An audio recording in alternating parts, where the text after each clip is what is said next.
Hi there, my name is Alana Akhtar. I'm a senior news editor at the Michigan Daily. I'm sitting with Ria Basha, who's a reporter at the Michigan Daily, and President Schlissel.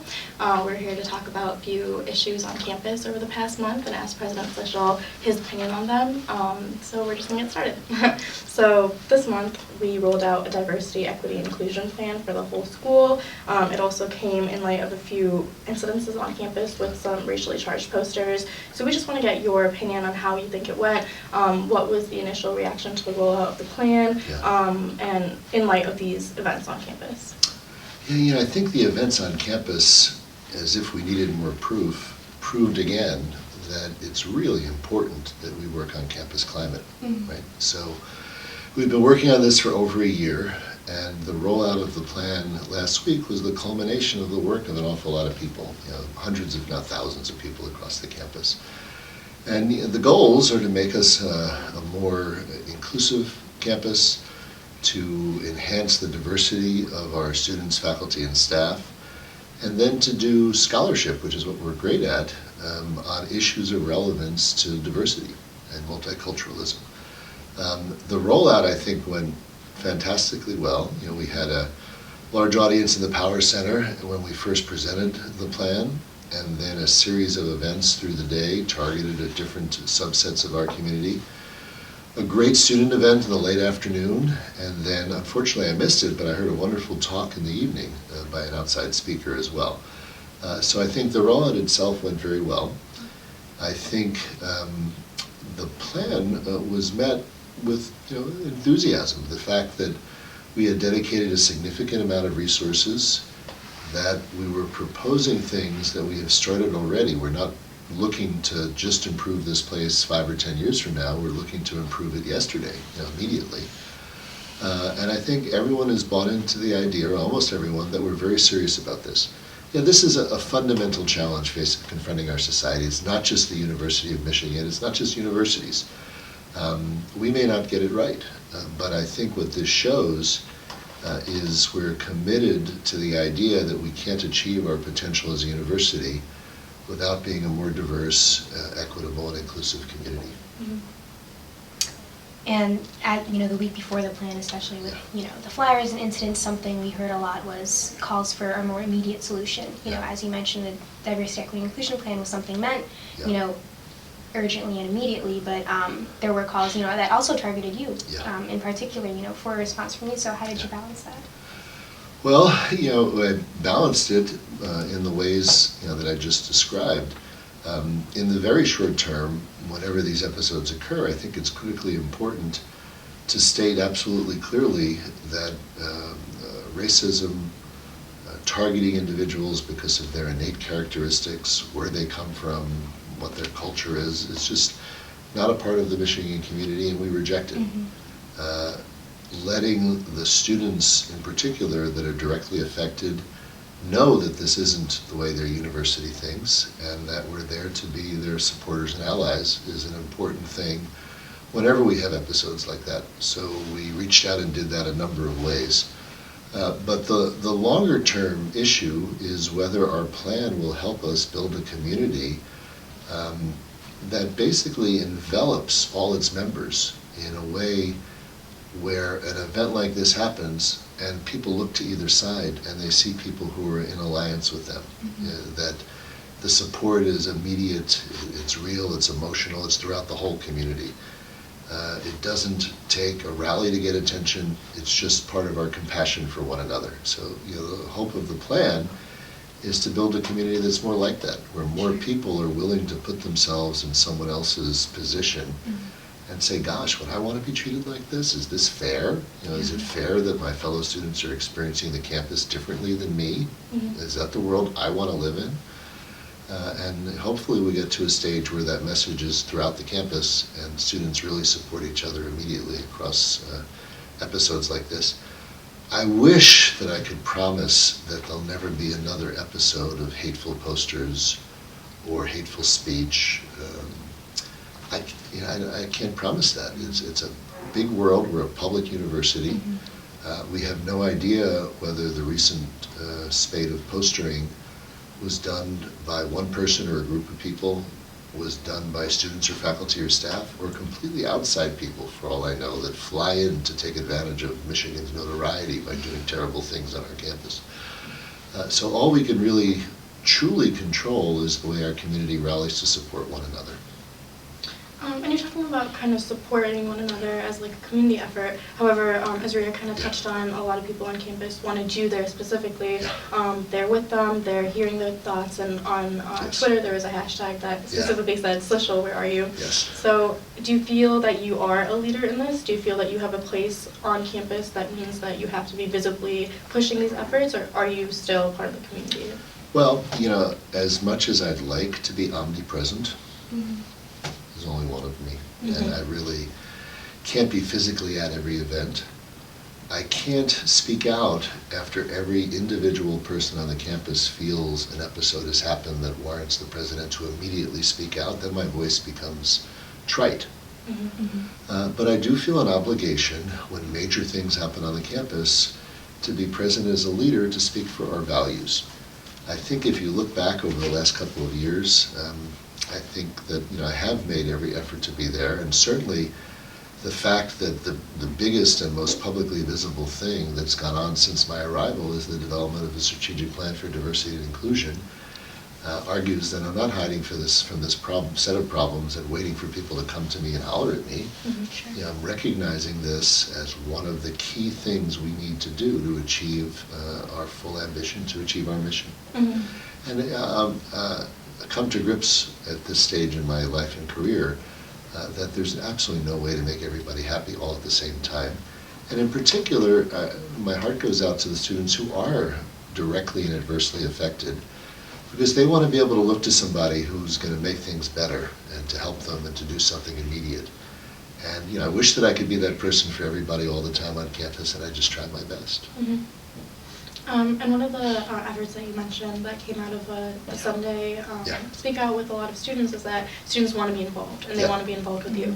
So you mentioned a few advisory committees that would include graduate and undergraduate students. We were just wondering how was that process going, and how are you picking the students involved? So Vice President Harper is working on that, and her goal is to have these 225 student committees stood up by the end of the month, so that they could serve as a regular source of advice, not just for the vice president and me, but for the senior leadership of the campus. A kind of go-to group that when something happens, we can talk to them first and say, look, what's your best advice? What do your fellow students need? And then on a regular basis to rely on them for their sensibilities and their diversity of thought about how we should be approaching the student-oriented challenges on the campus. And I think that's one of them will be undergraduate, and the other will represent graduate and professional students, because the concerns are different, the stage of life are different, the social support network is very different for undergrads and graduate students. So I think getting those going immediately is a good thing. I think that session on Sunday does help people. I think allowing folks to come together and share a space to talk to one another in the broader community about how the terrible episode of the week before makes them feel, and more broadly in the context of their experience at Michigan, let their fellow students know, and perhaps those that aren't as directly affected, give them some sense of understanding why this is such an awful thing. I think those sort of sessions do good. We also, behind the scenes, worked to have all the schools and colleges, or all the ones who were able to, set up their own mechanisms of this type. And that's because a couple of hundred people showed up when we were in the union, but we've got 43,000 students. So we want to give people as many opportunities as possible and provide as many different venues as possible to allow folks to share their experiences. One of the things that's important to me is that those kind of events and the other programs we do attract a very broad community of students, not just students of color, for example, or not just people that feel directly affected, but the vast majority of students that perhaps this time they weren't called out by race or they weren't called out by religion. But nonetheless, when we allow this kind of bigotry to happen, one day it'll affect everybody. It's everybody's turn. So I think we have to broaden the community of students that recognize this is a big problem. So what mechanisms are in place to make sure those initiatives are reaching every corner of campus? Yeah, again, I think it's communication down at the very local level, at the school and college level. I think it's also students talking to their classmates. I think it's our diversity peer educators and RAs in the residence halls. I think it's our changing up training programs on the way in for new freshmen.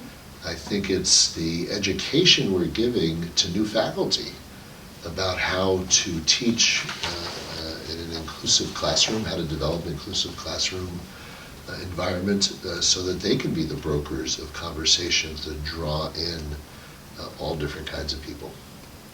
And much of those training efforts are directed at new faculty and new staff members and new students. How do you reach the existing population? Yeah, well, we're also going to target efforts at groups of students. So the Greeks, recreational sports, the band. We're looking for organized groups or communities to engage with, rather than hold a big random session and try to get lots of people to show up. Yeah. And specifically with faculty and staff, there's been specific instances or specific measures in the equity plan that has outreach to attain and retain a diverse faculty. Yeah. What's the difference between reaching out to faculty members and reaching out to students? Well, different stages of life and career. Faculty members work for the university, and many of them are here for decades. They can contribute to the success of some of our longer term efforts.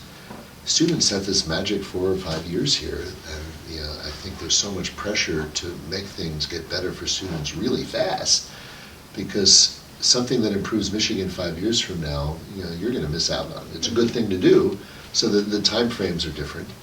When it comes to faculty, we're hiring people in a competitive marketplace, and it's up to us to identify outstanding scholars that also bring diversity to the community, to create an environment in our schools and colleges that's supportive of them and their scholarship and gives them a sense of community, so that they can see their most productive way through a career as being here at Michigan. There are a lot of things to be tried to diversify the faculty. The one I'm most excited about is being done in LS&A, their postdoctoral fellows program. So the idea is you get young scholars who've completed a PhD, but maybe they don't have an academic dossier that's yet competitive for a faculty position, or maybe a search committee is afraid to make a commitment to a scholar that they don't feel like they know that well. One of the things a postdoc program lets you do is bring people into our community that we think are going to be really good, but give them a couple of extra years to develop a academic portfolio that'll make them an outstanding candidate, hopefully to stay here and not leave us and go somewhere else, but to transition onto the faculty. And LSA wants to set up a program of 50 of these postdocs, so that's a big investment.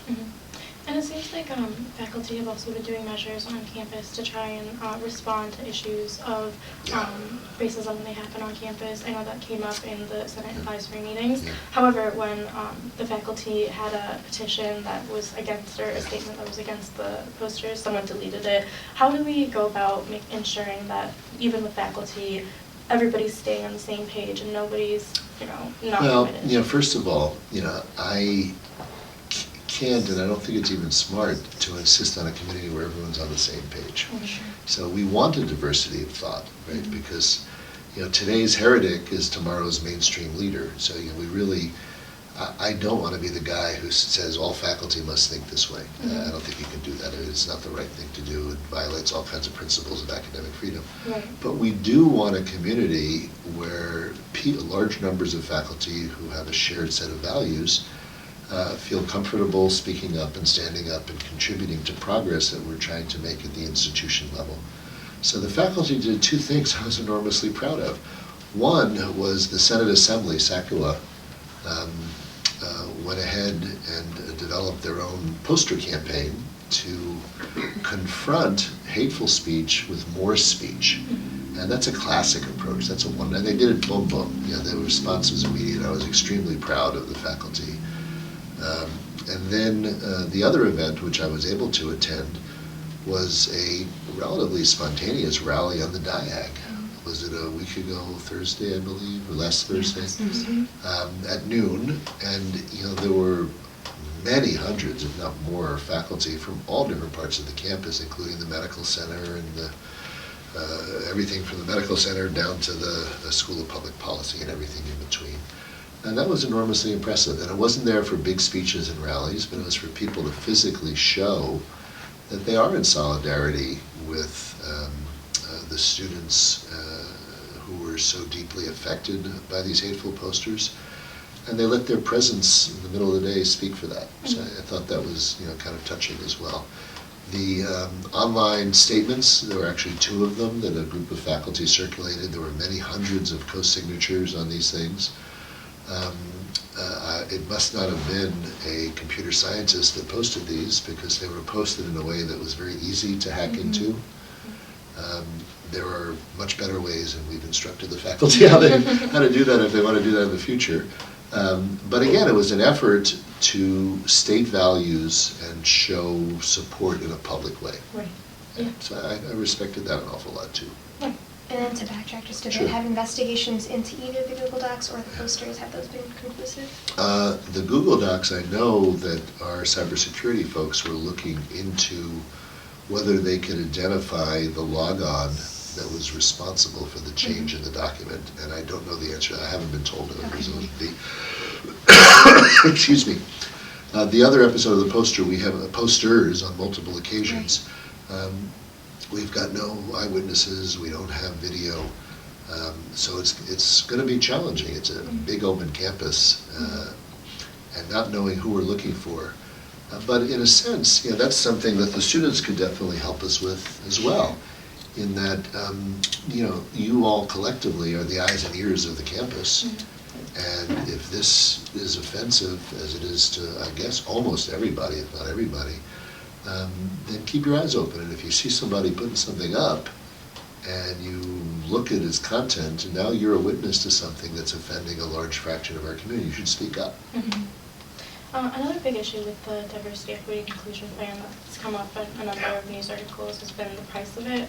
You mentioned that The cost of it, I guess. you mentioned that if we're allocating $85 million more to the diversity efforts on top of what's already been allocated. There have been a lot of people saying that tuition has gone up, Yes. 3.7% over the summer. Is there a correlation between the two? The incremental money that we're spending on diversity, equity, and inclusion come from within the university budget. There are many things the university makes an investment in every year in order to continue to be an outstanding university, to compete with the very best universities in the world. We make investments in biomedical research, and we make investments in big data. We're starting a new poverty academic initiative. We make investments in the arts and humanities. So we're making investments all the time. The goal of the investments is to become an increasingly excellent and impactful university. An investment in diversity and inclusion is exactly the same thing. It's an investment in the current and future excellence of the university to help us best satisfy our mission. So it's what we're supposed to do when we identify ways to make the university better. The magnitude of money, it depends how you look at it. It's an awful lot of money, but our athletic program spends $160 million a year. And that's a lot of money too. And our health system is a $3 billion a year health system. So in context, $85 million is a lot of money. But think if Michigan could be a place where all its students, no matter where they come from, what they look like, what their religion is, have the identical opportunity to thrive, feel valued, and be successful. It's a bargain if we could achieve those kind of goals. So I think it's all part of investing in excellence for the university's future. So can we see further increases in things like tuition in the future? What we do every year is we try to balance affordability and accessibility with the ambitions of the university to continue to head towards being the top university in the country.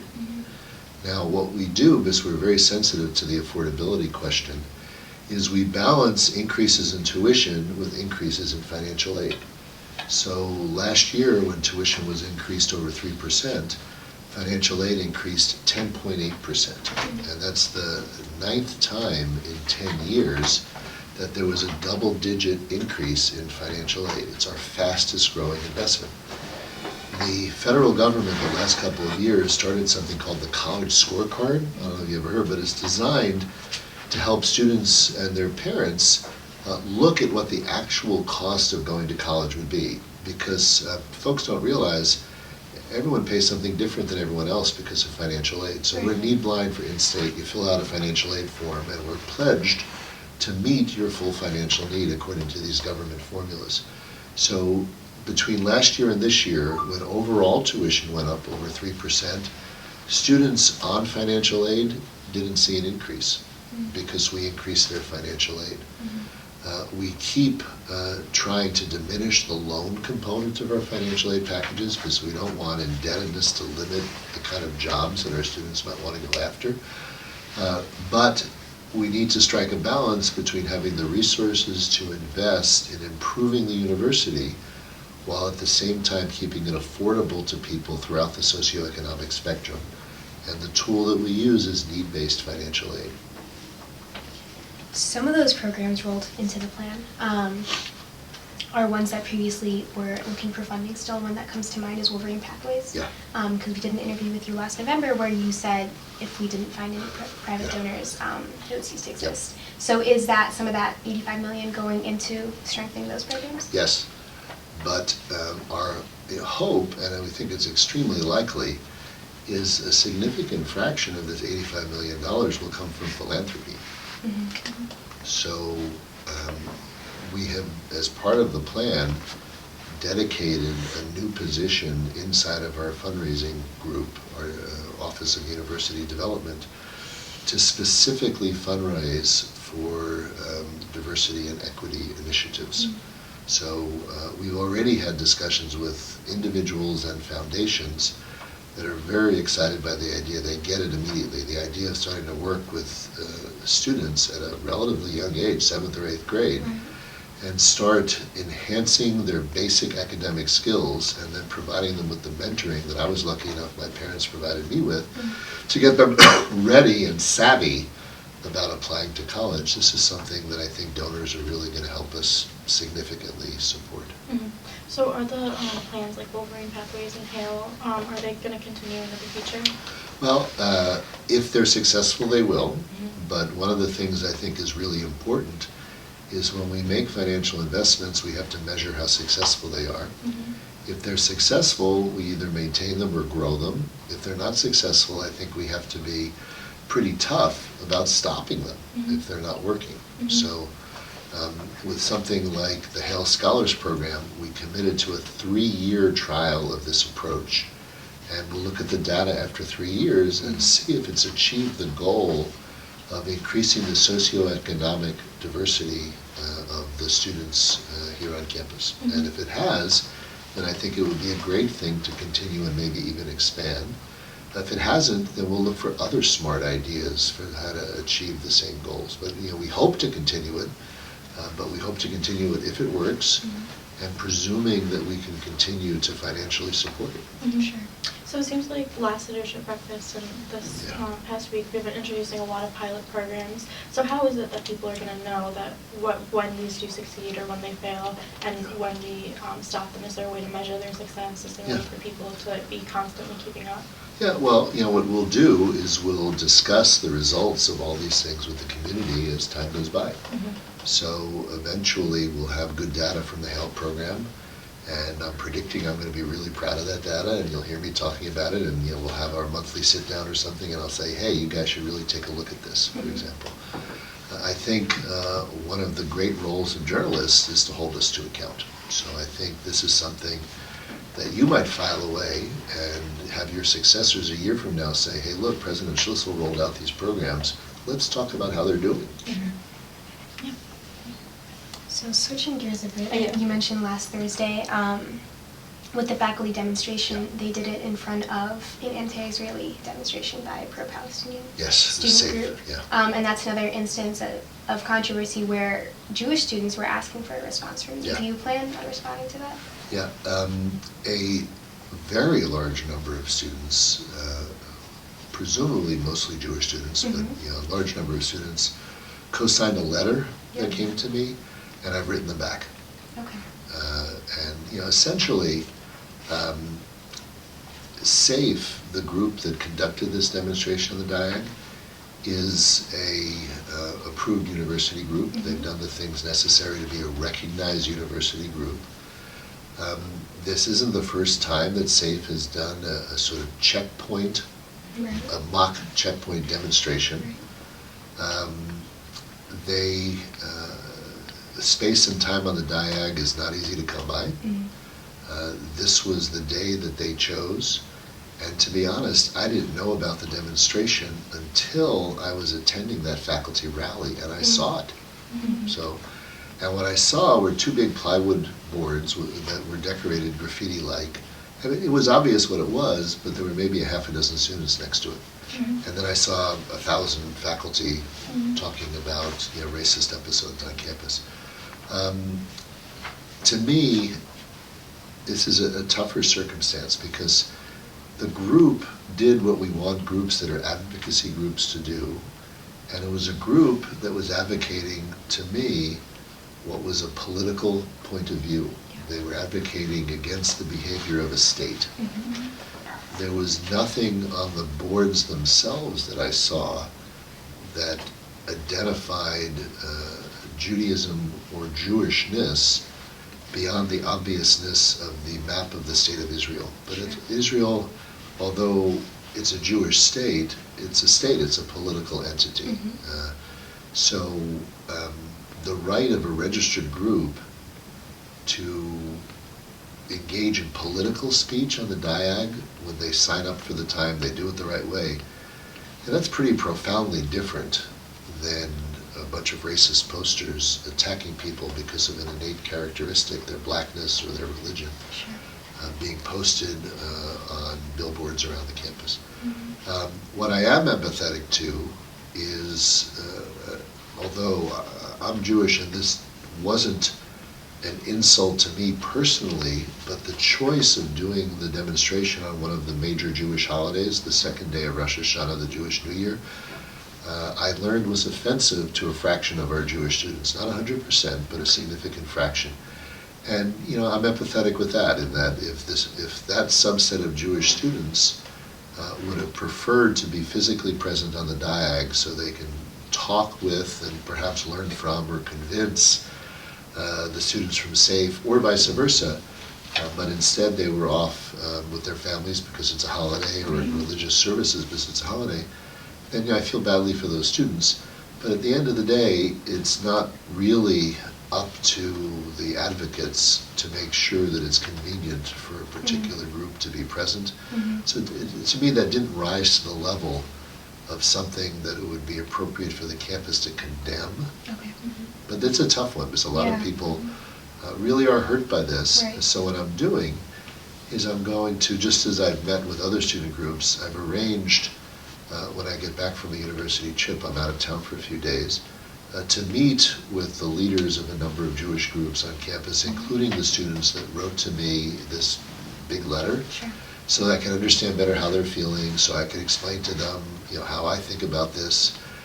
I can tell them that they're as supported as any group on campus. They're enormously valued by the community, just like everybody is. And we'll talk our way through it and see how we can understand better. And on the topic of difficult issues on campus, you don't have any easy questions? Not yet. Oh boy. So the university made a decision on on Wolverine Access. Students can choose their preferred pronouns.